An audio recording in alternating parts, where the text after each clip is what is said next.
kulwokusaba kw'abasoga olunyiriri kandi usome mu Luganda ne mu Lusoga kubanga gw'oli mwana wa mukazi mulala naye nga ebusoga kitegeeza nti oli mwana wa mukazi wa kubiri. Owundi taba wakuna, owundi obo baze bubi bayina ndala 2 3 4 kakati nze ndi ku mwana ow'omukazi ow'okubiri kumwe kuliko omusoga abampabula owundi nolekyo wali wali tutadde wakubiri tuteekewo owundi. Okay. Kuba gw'oli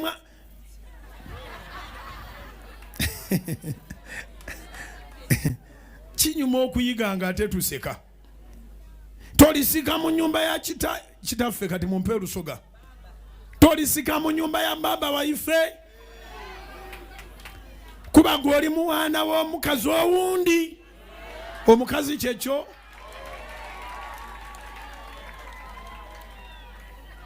Bakobera Yefusa.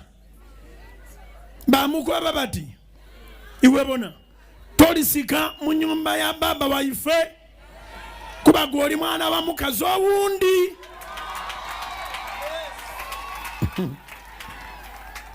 Awo Yefusa n'alumuka.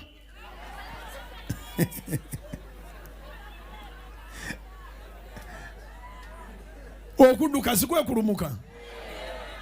Yalumuka we yaviira baganda be. Yajeyo Musa yetobu.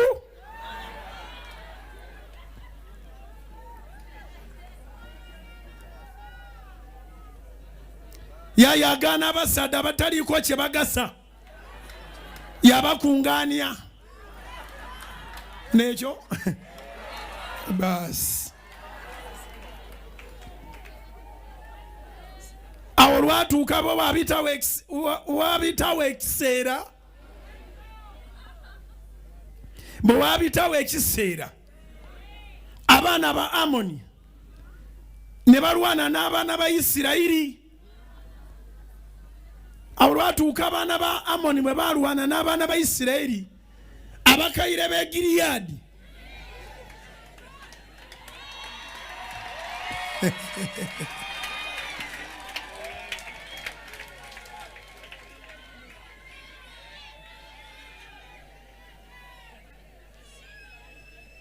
ne bajja yali okumukima nkyali watuufu okumunona. Kanisa y'abasoga beerere kuba buli omu alabikanga antereeza mu Lusoga.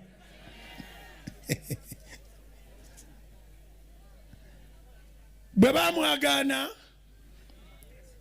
Yefusa yababuuza ati temwankyaba bakairemwe.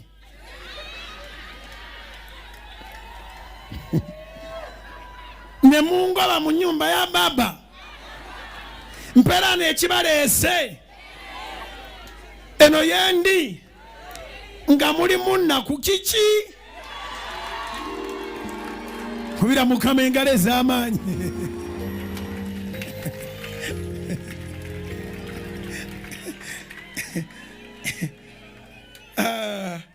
Wate ekitusomesa Oluzungu nga tuyinawo nga tuyina baganda baffe wano abali okumpi.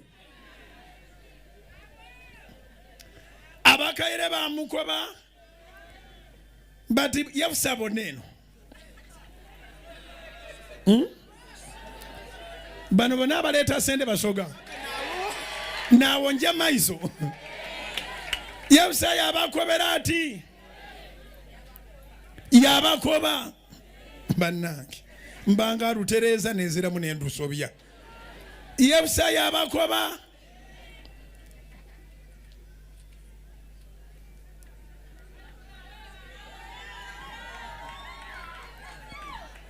Olusoga lutuuse terwesibye mugamba netiwaaka tevuddeeko.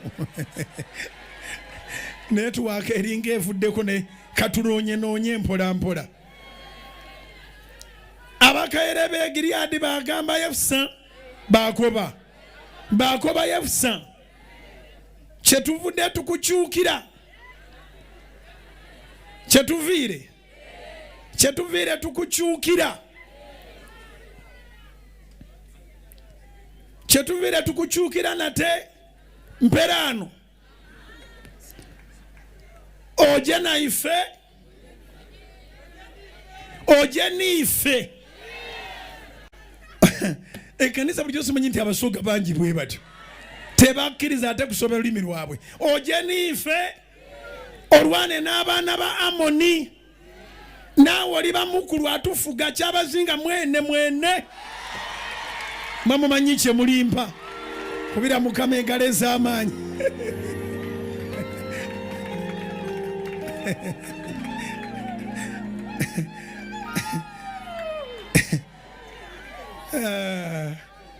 kiri wano mama nnyabo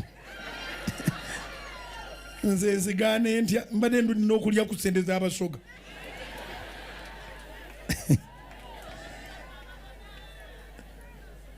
Yefusa yakoba bakaire ab'Gileyadi nti bwe muli nzizaaye waife nekyo bwe muli nzizaaye waife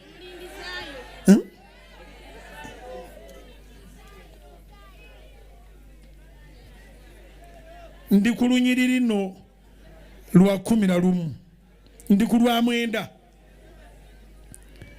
Yefusa n'akoba abakaire b'Gileyadi ati bwe muli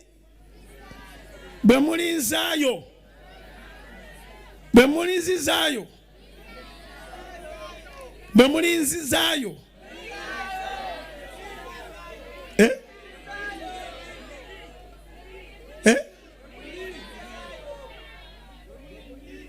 ekituufu ekigambo kiringa ekyangu naye kiganye bwe mulizaayo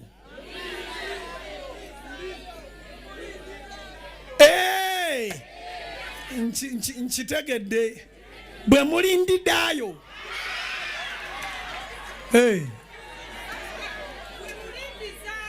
bwe mulindizaayo olyose n'osembera tica bwe mulindizaayo ewaife okulwana n'abaana ba Amoni kibuma n'abagabula mu maaso gange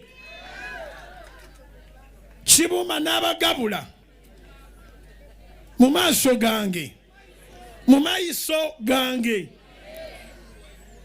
ndiba mukulu waimwe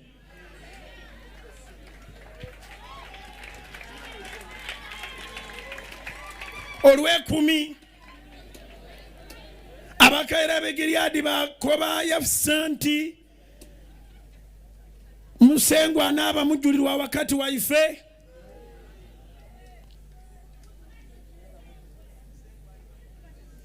musengu ali bamuddulizi